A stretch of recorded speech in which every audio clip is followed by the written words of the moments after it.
Okay, let's get started.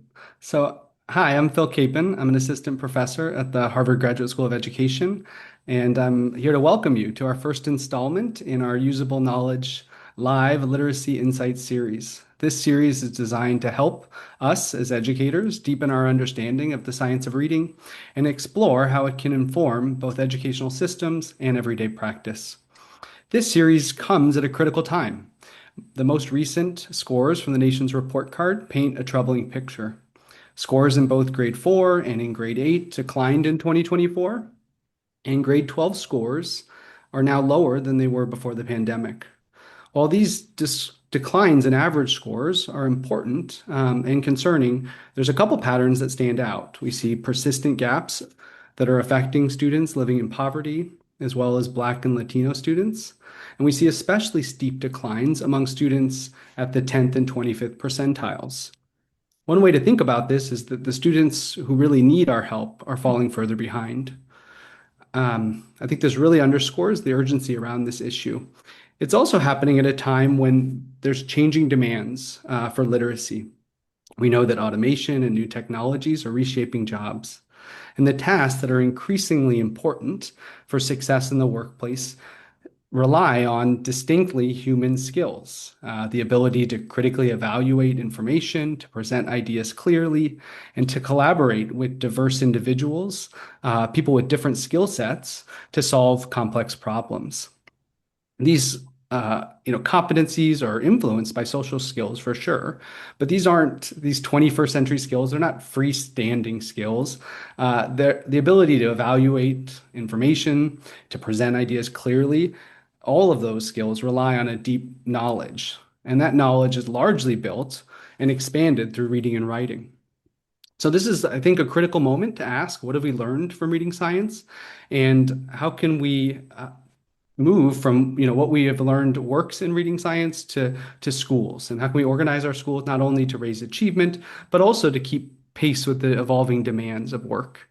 So today's session is the first in this multi-episode series, and here we're going to try to lay the foundation, talk about what is the science of reading and what is it not. Before I introduce our guests, I'll just encourage folks to access the chat. You'll have the opportunity to ask questions. You can also respond to a poll. The poll says, when you hear the science of reading, what comes to mind first? I also want to acknowledge that we have a really diverse audience today.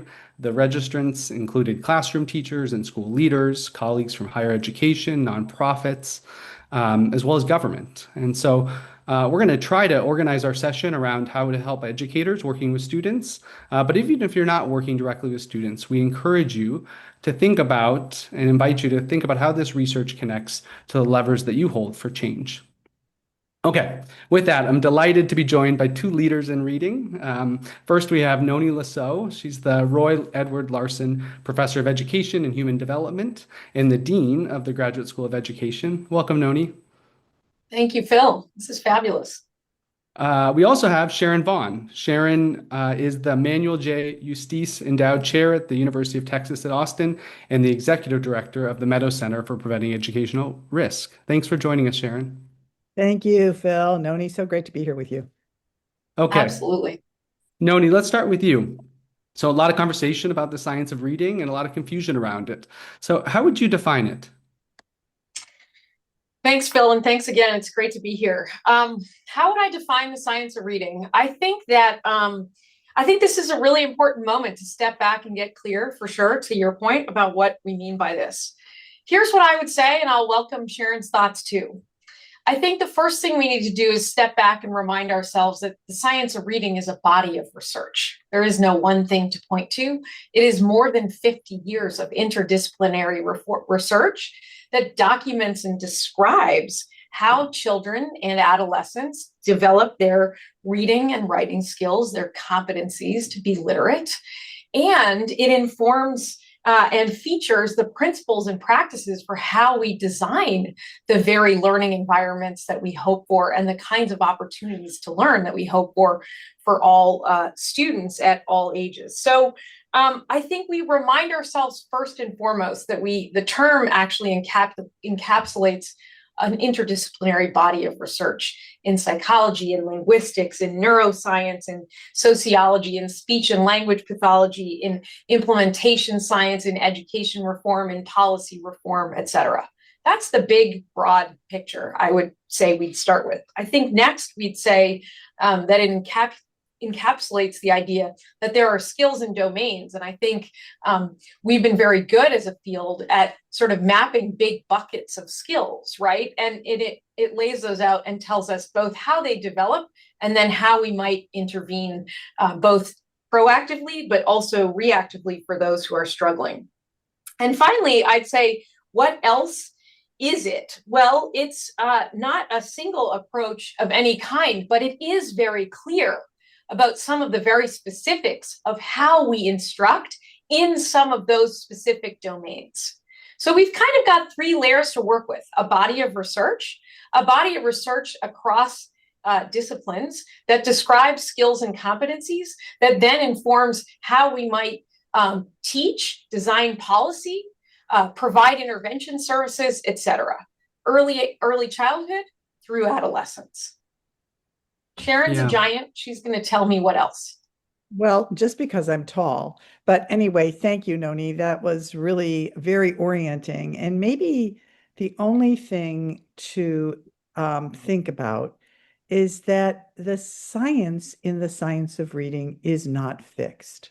So That's right. as Noni talks about all of the disciplines that influence it and the ways in which this has been sort of replicated over time so that we have a lot of confidence in it, I think it's also important to know that what makes science such a great force in contributing to our decision making is that it's malleable. And so as we learn more, we will refine what we say is the science of reading. So I think that could be kind of fun. Mm-hmm. Yeah, that's really helpful. So if we're thinking about the science of reading as an interdisciplinary body of research, I think the next question is to think about what is that body of research tell us? And what does it tell us that you want every educator to know? And so, Sharon, I think it'd be a ridiculous question to ask that. What does the science of reading tell us about education? But that's what I want to ask you. Well, it is a big question. Let me see if I can identify just a few things that might be valuable.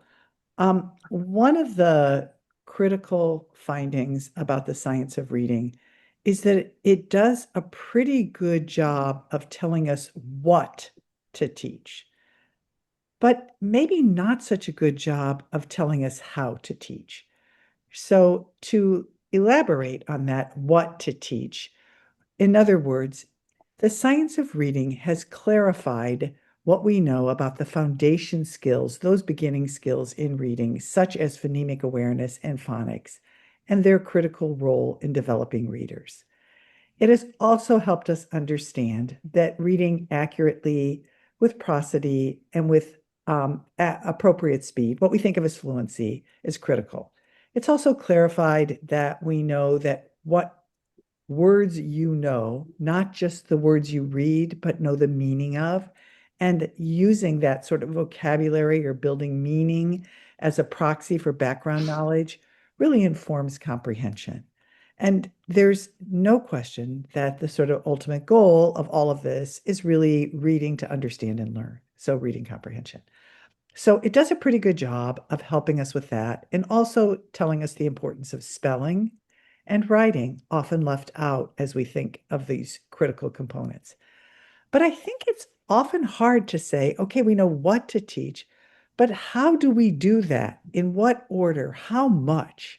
How much phonemic awareness? If a little bit is good, is a lot of it better? Well, I can answer that simple question and say no. But that issue about not just what we focus on, but maybe how we do that. So, for example, we're getting a lot of clarity about how learning science influences instruction and therefore the science of reading. So, things like how explicit and clear we are in our presentation, the role of sort of lots of opportunities for practice and feedback for learners. So these are more of the sort of how we teach. And I think we need to elaborate those a little more in order to bring the benefits of the science of reading to life in classrooms and schools. Yeah, that's really helpful. Noni, is there anything you'd want to add or underline? No, let me just say a couple things. I think that I couldn't agree more, Sharon, that, we have a pretty good sense of what we also have a pretty good sense of sort of what has evolved over time and the ways that our own understanding has changed, even in, say, the 25 years that I've been in this field. I think there are practices that we know now are outdated, for example. But here's another idea to put in the mix.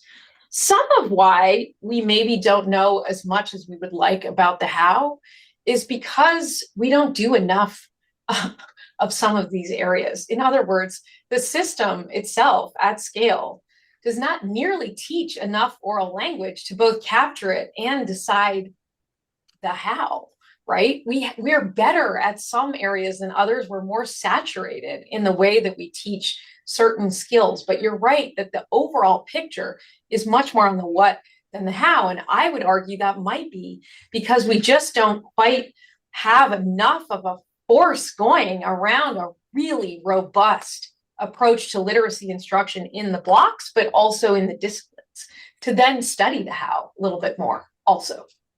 I'm glad you said that because I think as we think of professional development for educators, it tends to focus more on that what. And the what that is more skills oriented is Mm-hmm. easier to teach and embed in professional development.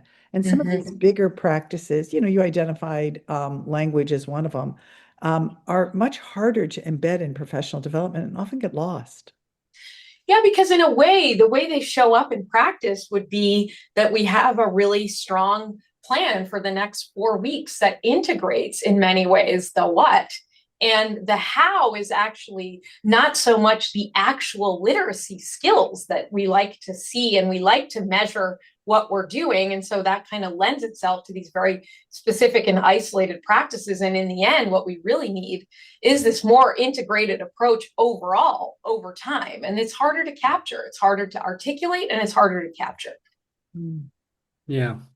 I really like this distinction between the what and the how. I think that maybe, and a lot of the questions that came in from the audience before this session was about misconceptions. I think maybe one of the misconceptions about the science of reading is that maybe if teachers sort of better understood the structure of language, like how many sounds there are in words and how syllables work and syntactic structures, that they'll automatically teach reading, well. And I think knowledge certainly matters. And I really actually enjoy that information about word knowledge and syntactic knowledge.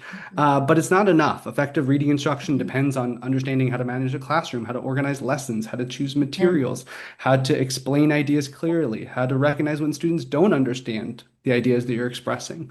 And so I think if we want to get really serious about the science of reading, and I know the three of us do and many out there do, we have to think about helping teachers to understand language and how to turn that knowledge into daily instruction. So I really appreciate those comments. One thing that I think often don't talk enough about, but you guys have actually brought into the fold, is writing. So, Noni, where do you think about writing fits Mm-hmm. into the science of reading? Well, I'd just say that, first of all, I think there's a real danger to seeing it as something else altogether, right? That I think that for those of us, to your point, Phil, who care a lot about moving the needle for all learners, we have got to center the reciprocal relationship between my reading and my writing and the way in which they are totally mutually reinforcing, and that some of your learners are going to respond to instruction in the writing domain and it will ameliorate their reading and vice versa, right? If we lose the fact that language is both oral and written, if we lose sight of that, that it's both oral and written, and that the reading and the writing have this reciprocal relationship, we're in real trouble. And I think this plays off this last thread too, which is we have had a hard time teaching writing. We tend to want to teach it in very technical, low level ways. And to go back to the beginning and your introduction, Phil, the evaluating information, the critical thinking, lots of that depends upon an exercise that takes rich text and also has kids writing in response, which leads me to the cognitive press piece, right? That we can't think of the content and the rich content as standing outside of all of this discussion. Yeah, that's exactly right. Sharon, is there anything you want to add about writing? Well, I think there's two enabling skills to writing that are often left out. So one of them is a bridge skill between reading and writing, and that's spelling. I think we have underestimated Mhm. how important it is for students to not just know how to read words, but to know how to write and spell those words. And that reciprocal relationship between, if you will, decoding and spelling is so powerful, and both get better when you do them. So, let's sort of figure out how we can use spelling to sort of support reading, but also as an enabling exercise for reading, because it can be a barrier. We've all seen this with students where they don't want to write for many reasons, but one of them is they really struggle with spelling the words. The second sort of enabling process for writing that I think is often overlooked is actually letter formation. And so it is beyond the scope of this presentation to talk about handwriting. But I do think by letter formation, or at least keyboarding, but students have to have a way to very quickly and fastly get words down. And if they can't do that, that again is a barrier. So there's many ways, much higher level ways to support writing, but I don't think we want to forget those enabling capabilities as well. Yeah, that's exactly right. I think the, this foundational knowledge, the ability in reading to be able to read words effortlessly, that fluency enables the deeper comprehension. And in writing, the ability to write words quickly and effortlessly enables, the ideas that Noni's putting forth, that engaging students in rich ideas and opportunities to write about interesting things that build their content expertise and their writing skills is really important. So I mentioned earlier that a lot of the participants for today's session were really interested in misconceptions around the science of reading. And you both have written about this. And I think these issues are nuanced. And the reason we invited you to be our guest is because you live in this nuance and you understand it. But I also, for the next few minutes, encourage us to try to be direct and succinct about some of the misconceptions and maybe why they're problematic. So, Sharon, perhaps we could start with you. What would you say is one of the misconceptions around the science of reading? Oh boy, there are so many. Let me do a rapid fire of one or two, and then I'll pass it on to Noni, and she can rapid fire a couple. So one on a rapid fire is around phonemic awareness. And there's this idea that more of it makes you a better reader. And I think the research is pointing to the fact that phonemic awareness is a necessary component, but it also has a threshold to the point at which it supports reading. In other words, about 15 hours total of phonemic awareness is what the majority of students need in order to have phonemic awareness be an enabling, not beyond that. And then one more phonemic awareness misconception, which is that you should be able to do phonemic awareness without print, or maybe you only do it without print. And as soon as you can bring print into students' lives appropriately, you should, even with phonemic awareness. Yeah, those are really helpful. Noni, what are some of the biggest misconceptions that stand out to you? Yeah, great. I would say one is that the science of reading, the myth would be that it refers to one instructional approach. It's not a Mm. program, it's not a curriculum, it's not a thing we can point to, right? And that I do a fast follow on another myth, Phil, that it's just about teaching skills in isolation.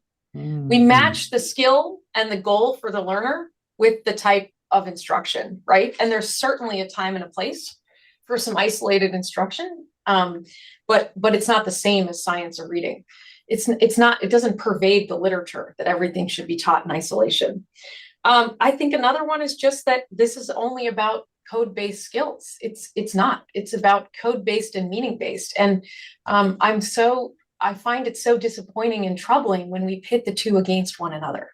Mm. And when we pit the explicit and intensive against the inquiry and the authentic. We need both, and we need to be smart enough to know how to match to the learner and the environment when it's needed. Hey, Phil, I want to do another one based on Noni's Hmm. comment. Yeah, keep going.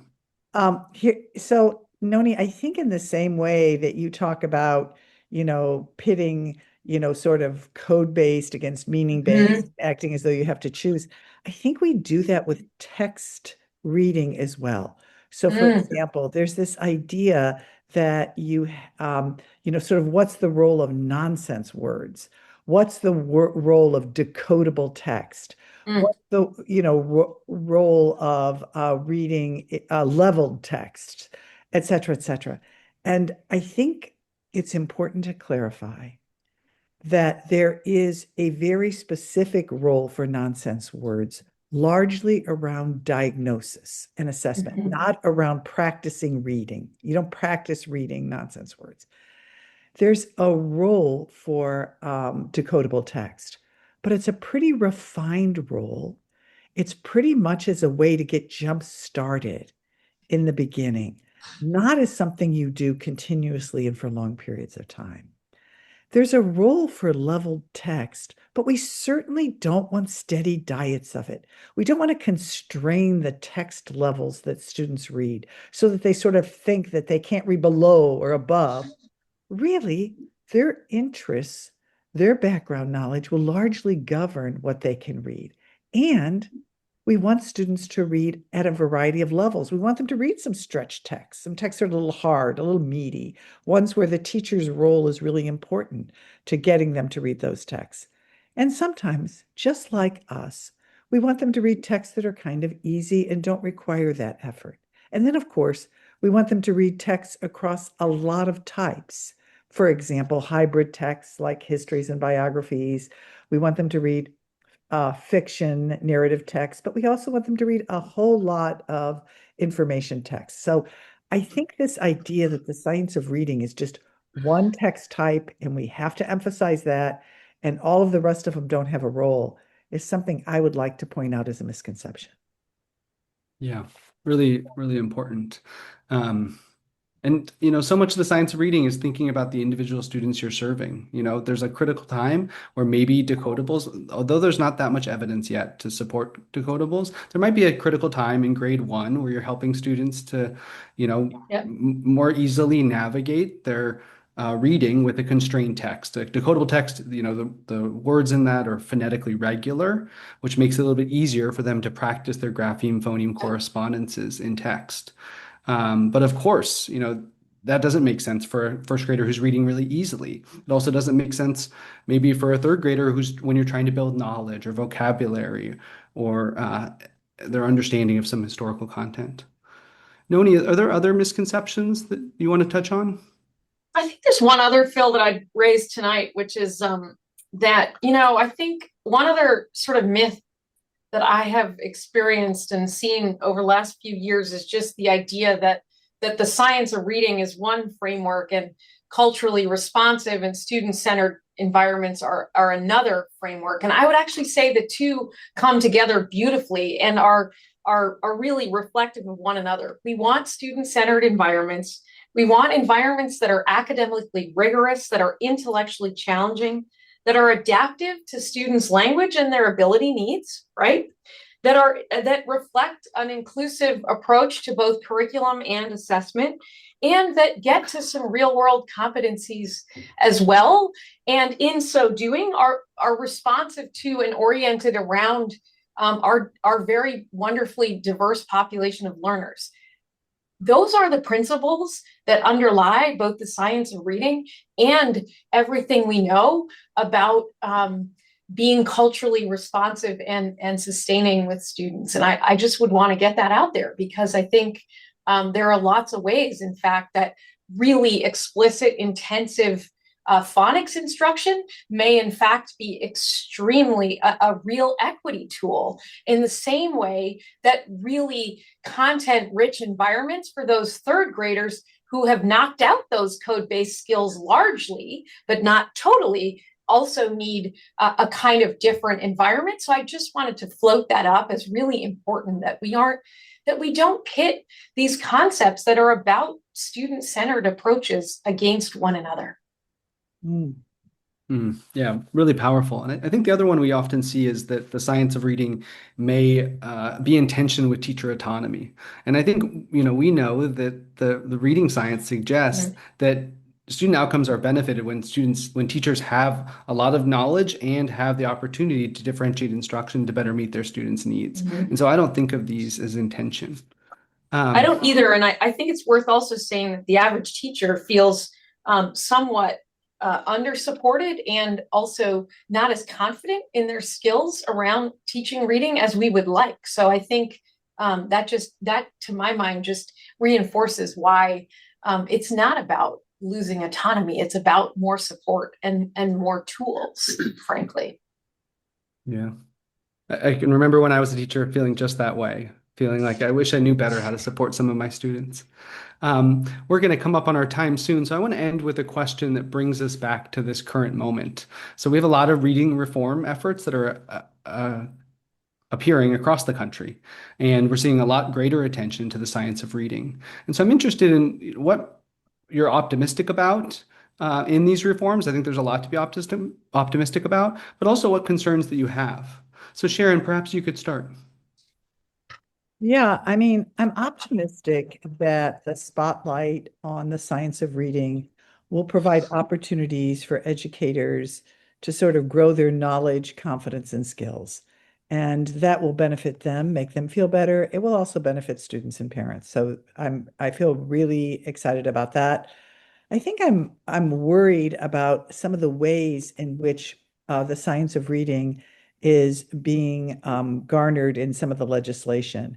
And I think some of our misunderstandings of the science of reading have been identified. And I think some of these misunderstandings are being emboldened in legislation in ways that may not serve us well. And let me tell you the danger from my point of view. The danger is that if we overinterpret the science of reading or inaccurately interpret it, we take a potential pathway in which people who um, accepted the science of reading as being the way to go will lose confidence in science because we will not be able to hold up to these identified practices that haven't really been confirmed with the science of reading.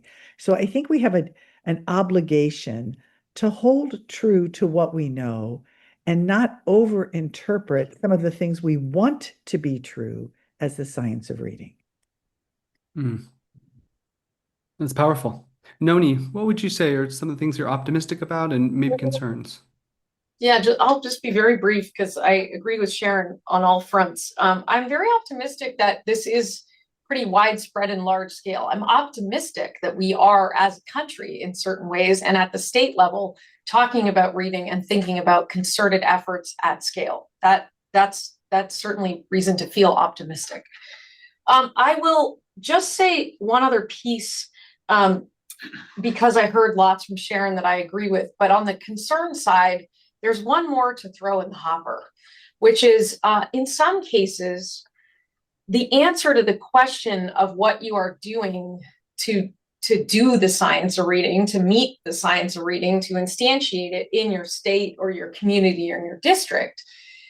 What I see is the kind of professional learning that will not actually influence the how. And so, to Mm, Sharon's point, the danger is, well, we spent all this money on the training, online training, on the what, and we expect change in the how. And that's very dangerous for the field and for all of us because we know from implementation science, and we could have a very long conversation about what it takes, is now we need a curriculum and assessments and coaches on the ground. The what is really important, but that should not be conflated with the idea that it's going to advance the how. And that makes me nervous. Very technical professional development around what reading is and the way language works is not the same as improving instruction on the ground. The two are equally important. One is necessary but not sufficient. Mm. mm. Yeah, I think that's exactly right. And I think that That's a through line in this conversation, is that we need to focus as much about the how as we do about what we're teaching. And I think if I'll just end with on a positive note, because I want to end optimistically, is that when I see that there's efforts where, Mm-hmm. professional learning and curriculum and additional funding for teachers, when all of these things are in alignment and there's coherence in the system, that's when I'm most optimistic. And I think I'm a little less optimistic when these efforts are isolated and not mutually reinforcing. So, with that, though, I want to say thank you, Noni. Thank you, Sharon. I learned from you today, and I'm sure our audience did too. Um, from here, I also want to thank all the people that joined us today. After this session, you'll receive an email with links to the video recording and key takeaways, as well as some of the resources that may have been mentioned. I know Noni had some briefs that went out about the science of reading to the state of New York. We can put those in the takeaway resources. This is also just the first chapter in our series. So please join us, tell a friend for our next installment on January 21st at the same time. We're going to have these on Wednesdays at 5 p.m. We'll turn the page and we're going to focus on improving outcomes for students with dyslexia. And we'll be joined by a couple leading scholars, including Harvard's own Nadine Gabb. So until then, we thank you for being here and for all you're doing to improve outcomes for children.